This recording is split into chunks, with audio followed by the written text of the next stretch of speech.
بسم اللہ الرحمن الرحیم۔ السلام علیکم my dear friends and welcome to my YouTube channel knowledge distributor. جیسے کہ آپ لوگ جانتے ہیں کہ ہم نے NTS اور ریٹا ٹیسٹ کی تیاری اسلامیات کی شروع کی ہوئی ہے، اور ہم نے کلاس 3 سے لے کے کلاس 8 تک اسلامیات کی بک سے تمام جو کی پوائنٹس ہیں انہیں مینشن کیا ہوا ہے، اور جتنے بھی ایکسرسائز ہیں وہ تمام حل کی ہوئی ہیں، اور ہم کلاس 3 کلاس 4 کلاس 5 کی اسلامیات کمپلیٹ کر چکے ہیں، اور آج ہمارا انشاءاللہ کلاس 6 کا اسلامیات بھی کمپلیٹ ہو جائے گا۔ تو آج ہمارا کلاس 6 کے اسلامیات کا تیسرا پارٹ ہے۔ چلے سٹارٹ کرتے ہیں۔ ہم نے یہاں تک پڑھ لیا پیج نمبر 61 تک، اب پیج نمبر 62 ہے۔ احسان۔ احسان کے لغوی معنی ہے کسی سے بھلائی، مہربانی اور اچھائی کا سلوک کرنا۔ ارشاد باری تعالیٰ ہے، اللہ تم کو انصاف اور احسان کرنے کا حکم دیتا ہے۔ اس کے بعد ہمارے پاس ہے ارشاد باری تعالیٰ ہے، نیکی کا بدلہ نیکی کے سوا کچھ نہیں ہے۔ ایک اور جگہ حکم ہے، اور جیسی اللہ نے تم سے بھلائی کی ہے ویسے تم بھی لوگوں سے بھلائی کرو۔ اسلام نے ہمیں نہ صرف انسانوں بلکہ اللہ تعالیٰ کے تمام مخلوقات کے ساتھ احسان کرنے کا حکم دیا ہے۔ ارشاد باری تعالیٰ ہے، نیکی کرو، بے شک نیکی کرنے والوں کو دوست رکھتا ہے۔ بے شک نیکی کرو، بے شک اللہ نیکی کرنے والوں کو دوست رکھتا ہے۔ جب نیکی کرتا ہے تو 10 لے کر 700 تک نیکیاں لکھی جاتی ہیں۔ اسلام میں احسان کا مفہوم بہت وسیع ہے۔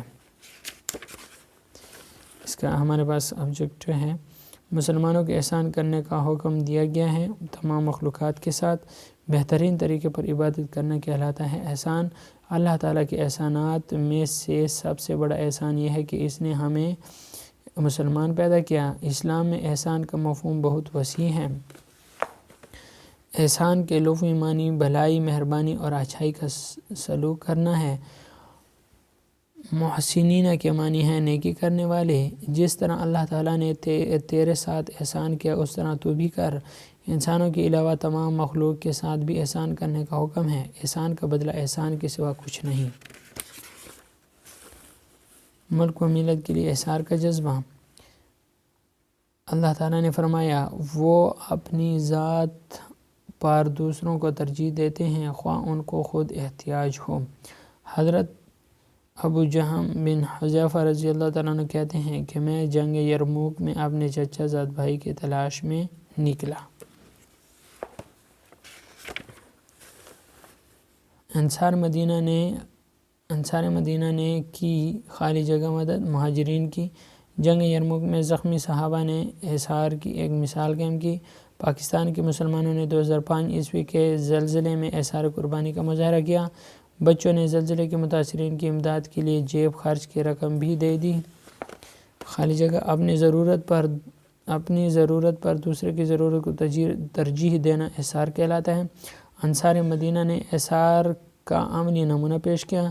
صحابہ کرام رضی اللہ تعالیٰ عنہ کے احسار کی قرآن مجید میں تعریف کی گئی۔ خصاصہ کے معنی ہیں احتیاج۔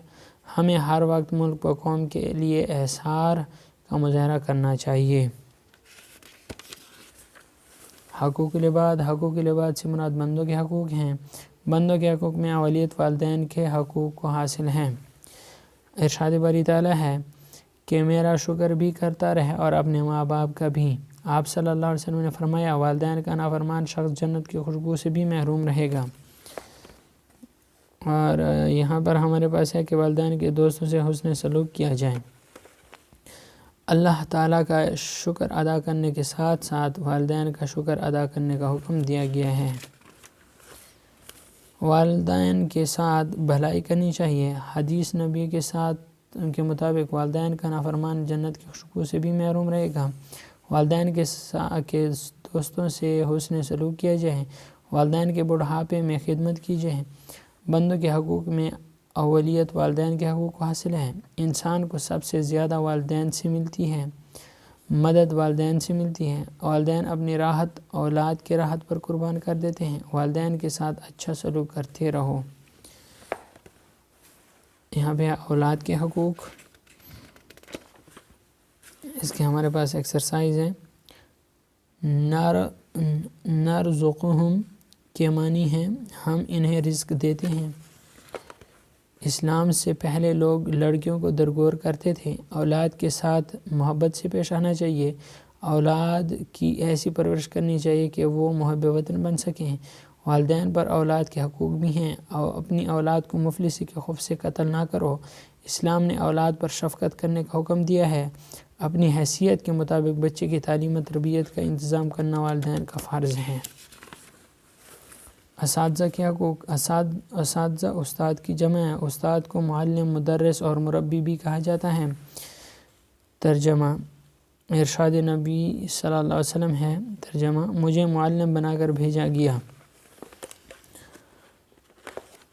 استاد بچوں کی خالی جگہ کرنے والا ہوتا ہے۔ ذہنی تربیت۔ اسلام نے ہر مسلمان کے لیے علم حاصل کرنا فرض قرار دیا ہے۔ انبیاء کرام علیہ السلام اپنی امتوں کے لیے معلم تھے۔ استاد بچے کے اخلاق کو معیاری بناتا ہے۔ استاد کو معلم اور مربی بھی کہا جاتا ہے۔ استاد بچے کو تعلیم دیتا ہے۔ آپ صلی اللہ علیہ وسلم کا فرمان ہے کہ مجھے معلم ہی بنا کر بھیجا گیا۔ پڑوسیوں کے حقوق۔ عربی میں پڑوسی کو جار کہتے ہیں، اردو میں اسے ہمسایہ کہتے ہیں، یعنی ہم اور سایہ، جس کا مطلب ہے ایک ہی سایہ، ایک ہی جگہ میں رہنے والے لوگ۔ ہمسایہ کے حق کا دائرہ دائیں بائیں آگے پیچھے 40 گھروں تک وسیع ہوتا ہے۔ کتنے گھروں تک؟ 40 گھروں تک۔ اس کے بعد ہمارے پاس ہے وہ شخص کبھی بھی جنت میں داخل نہیں ہو سکتا جس کے پڑوسی اس کے شر سے محفوظ نہ ہوں۔ اس کے ہمارے پاس خالی جگہ ہے۔ پڑوسیوں کو کوئی خوشی حاصل ہو تو مبارکباد دینا چاہیے۔ آپ صلی اللہ علیہ وسلم نے ایک عورت کو دوزخی قرار دیا کیونکہ وہ ہمسایوں کو تنگ کرتی تھی۔ ہمسایہ کے حقوق کا دائرہ دائیں بائیں آگے پیچھے 40 گھروں تک ہے۔ ایک حدیث شریف کے مطابق وہ شخص کبھی بھی جنت میں داخل نہ ہوگا جس کے پڑوسی اس کے شر سے محفوظ نہ ہو۔ خالی جگہ فل کریں۔ ذی القربیٰ کے معنی ہے رشتہ دار۔ شریک کار اور شریک سفر کو بھی پڑوسی کہا جاتا ہے۔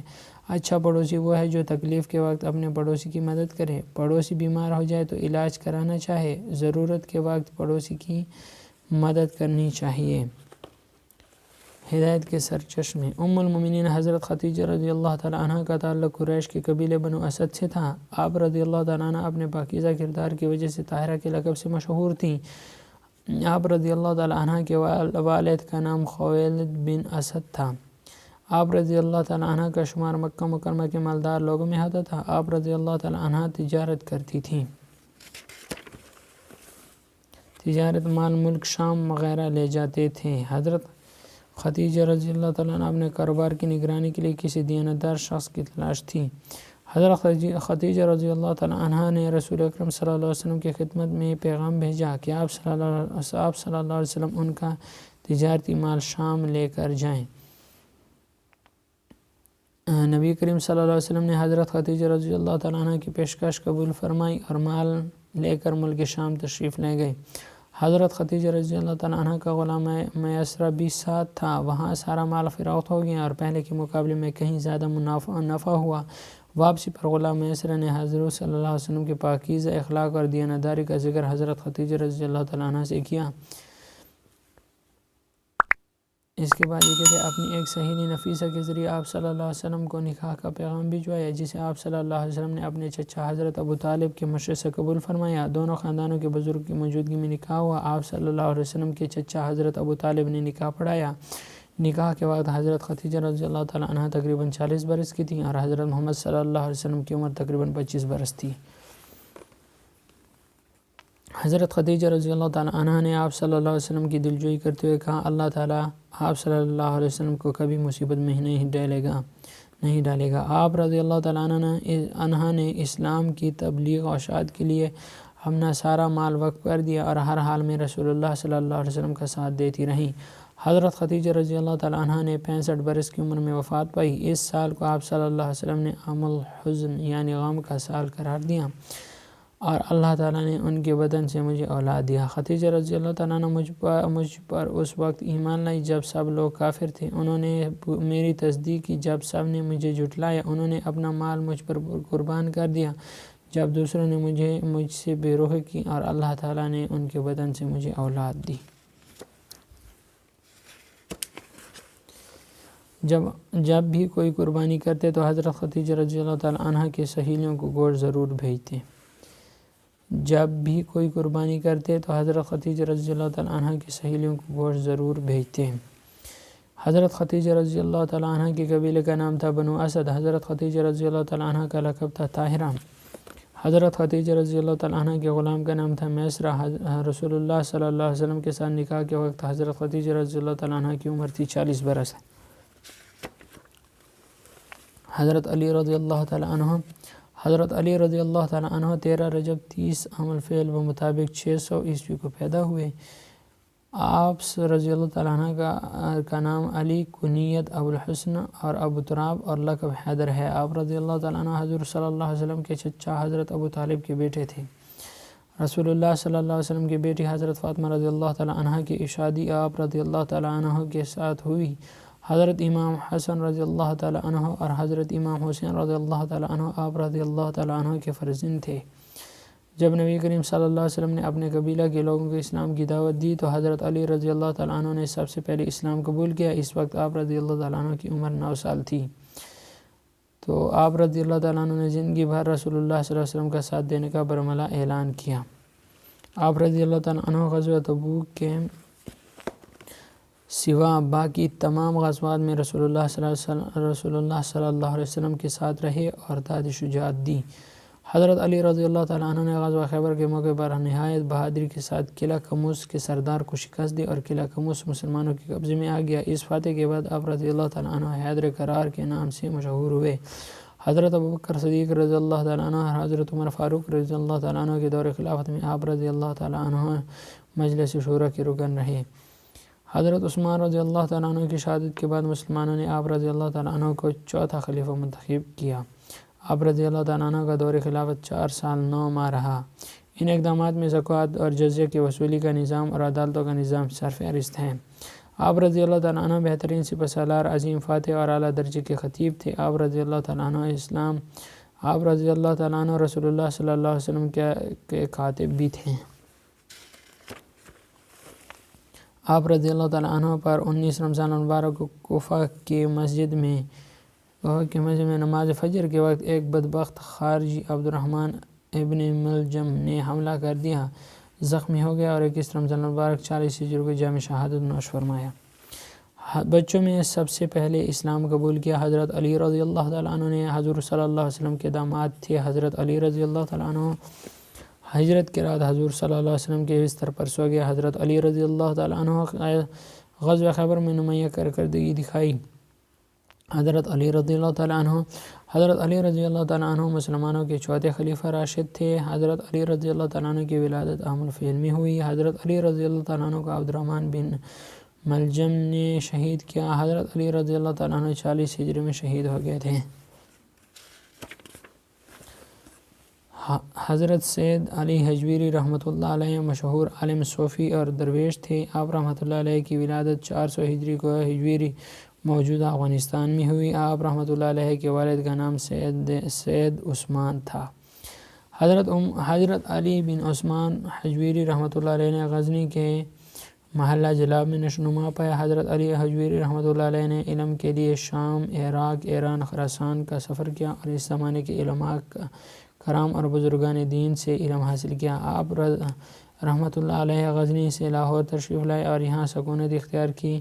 لاہور میں تبلیغ دین کا سلسلہ جاری رکھا۔ لاہور میں آپ رحمۃ اللہ علیہ نے اس جگہ قیام کیا جہاں آپ رحمۃ اللہ علیہ کا مزار ہے۔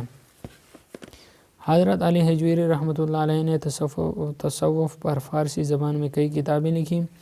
اس کے بعد ہے مشہور تصنیف کشف المحبوب، جس کا ترجمہ اردو اور دیگر زبانوں میں کیا گیا ہے۔ آپ رحمۃ اللہ علیہ بہت بڑے صوفی تھے۔ آدمی 2 قسم کے ہوتے ہیں، اپنے نفس کو پہچاننے والے، اللہ تعالیٰ کو پہچاننے والے۔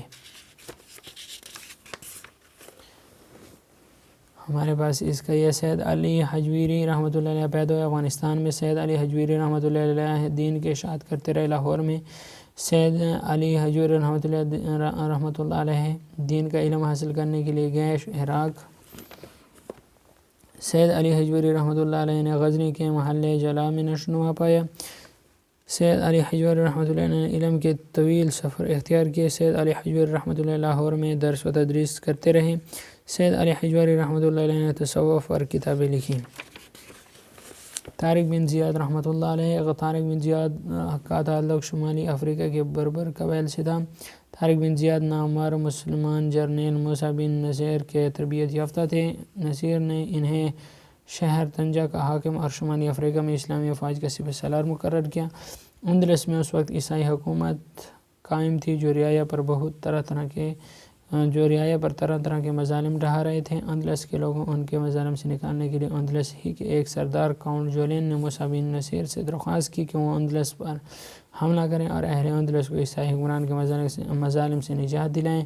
موسیٰ بن نصیر نے اس وقت کے اموی خلیفہ ولید بن عبد الملک سے اندلس پر حملے کی اجازت مانگی۔ خلیفہ انہیں اجازت دی۔ ان کو مد نظر رکھتے ہوئے موسیٰ بن نصیر نے طنجہ کے گورنر طارق بن زیاد کو حکم دیا کہ وہ اپنی فوج لے کر اندلس جائیں۔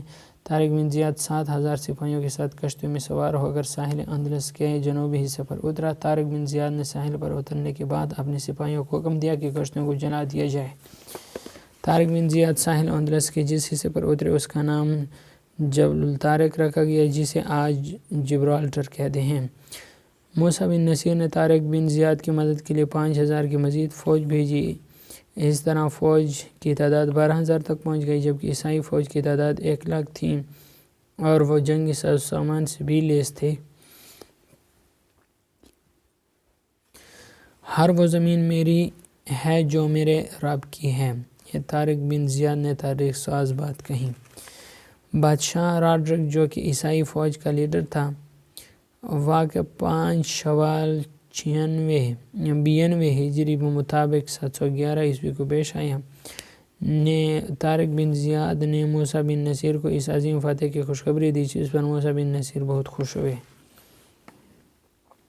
خلیفہ ولید بن عبد الملک کی وفات کے بعد آنے والے خلیفہ سلمان نے کسی بات پر موسیٰ بن نصیر سے ناراض ہو کر ان کو منصب سے معزول کر کے قید کر دیا۔ طارق بن زیاد پر بھی جو موسیٰ کا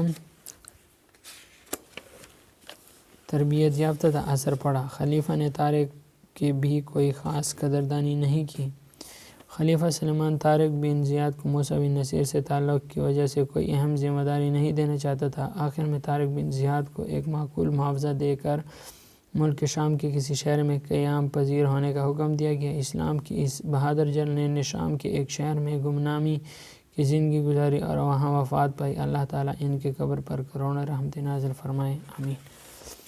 طارق بن زیاد کا تعلق افریقہ کی کون سی نسل سے تھا؟ بربر۔ عیسائی حکومت کے مظالم کے بارے میں کس نے مسلمانوں کو مطلع کیا؟ کاؤنٹ جولین نے۔ طارق بن زیاد کس علاقے کا حاکم تھا؟ طنجہ۔ طارق بن زیاد کے زیر نگرانی مسلمان لشکر کی کل تعداد کتنی تھی؟ 7,000۔ طارق بن زیاد نے سمندر پار کرنے کے بعد ساحل پر اپنے لشکر کو کیا حکم دیا؟ کشتیاں چلا دو۔ طارق بن زیاد کو موسیٰ بن نصیر نے تربیت دی۔ اس وقت کا عیسائی حکمران اپنے رعایا پر مظالم کرتا تھا۔ جبل الطارق موجودہ نام جبرالٹر ہے۔ اندلس کے بادشاہ کا نام کاؤنٹ جولین تھا۔ تو ہم نے کلاس 6 کی اسلامیات کمپلیٹ کر لی۔ انشاءاللہ ہم کلاس 7 کے اسلامیات سٹارٹ کریں گے کل سے۔ اگر ویڈیو اچھی لگی ہو تو ویڈیو کو لائک اور شیئر ضرور کرنا، اور اگر چینل پہ نئے ہیں تو چینل کو سبسکرائب کر دینا۔ ویڈیو دیکھنے کا شکریہ۔ پاکستان زندہ باد۔